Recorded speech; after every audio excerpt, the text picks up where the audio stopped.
Hey everybody. So I've been asked a lot this week about when Cornerstone Church will be opening, and I have a number of things to say about that. And before I get there, I want to tell you guys a little story and then read to you from a really great book I know. Um, in the first century, when all the apostles died, by all accounts and by many historians, we think there were maybe a few thousand Christians in the world at that point, maybe 30,000 Christians. And something happened in the first century. The Roman Empire began persecuting Christians. But it wasn't a steady or even a particularly effective form of persecution. It kind of went in waves. So over 200 years, every once in a while they would persecute Christians, and then it would go down, and being a Christian would maybe be unpopular, but it really wouldn't do anything to you. And then it would go back up again, and you'd lose your land or maybe be tortured to death or something along those lines.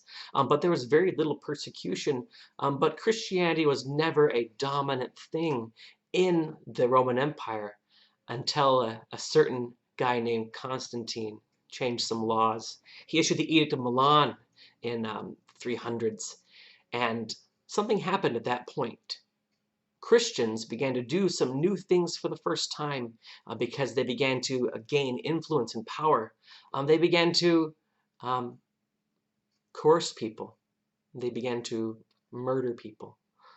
They began to dominate people. They began to rape people. They began to do all sorts of things that up until that point they had never done, because Christianity was gaining an influence in the world, and something new came out of it. And we call that Christendom, in which much of Europe and the Western world, the church shared political and religious power.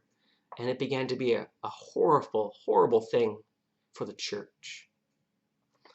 The book I want to read to you is called Resident Aliens.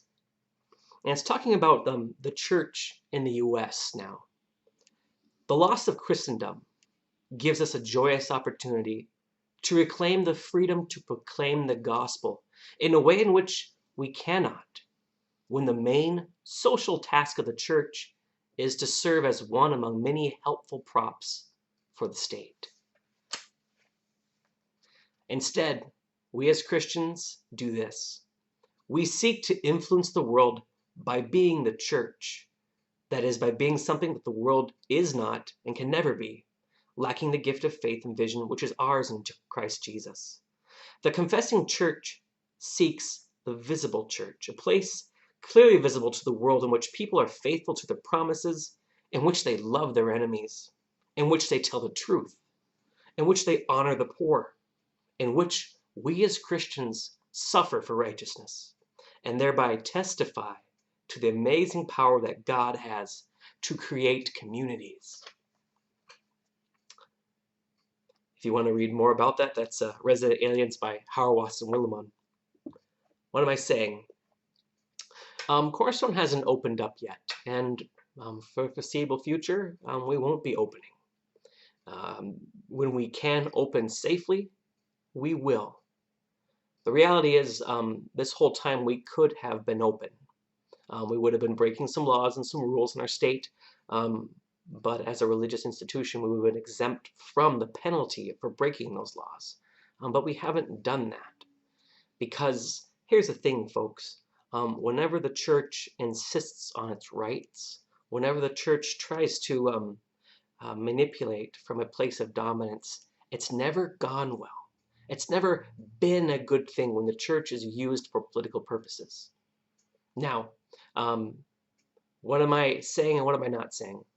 I want the church open more than anybody else. It's my livelihood. I'm a minister. It's what I went to school for and I've studied for many years. But there's something I want even more than that. I want men and women who claim to be Christians, who do no harm, who tell the truth, who are willing to suffer for righteousness. And if you don't know what righteousness is, it's like justice, but it's a whole lot better.